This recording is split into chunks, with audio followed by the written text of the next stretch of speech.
5-6 whistle விட்டு எடுத்துட்டு அதுக்கப்புறமா மேலே கொஞ்சம் கருவேப்பிலை விட்டு கொஞ்சம் கரம் மசாலா விட்டு பெப்பர் பிடிக்கணுன்றவங்க பெப்பர் போட்டுக்கலாம், இல்லைன்னா வேணான்னா.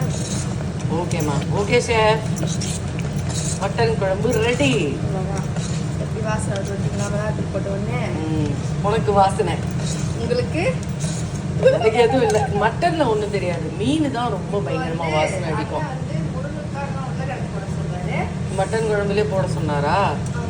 லாஸ்ட்டாக சேர்த்துக்கலாம், முருங்கைக்காய் இல்லைன்னா உருளைக்கிழங்கு லாஸ்ட்டாக சேர்த்து ஒரு டம்ளர் தண்ணி ஊற்றி விசில் விட்டுருவேன். ஒரு 5 விசில் கிட்ட விட்டுருமா? ஓகே.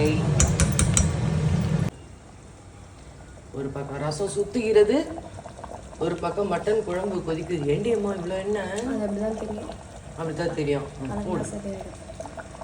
இப்படி போட்டு இப்படி கலக்கிட்டா அந்த எண்ணெய்லாம் தெரியாது.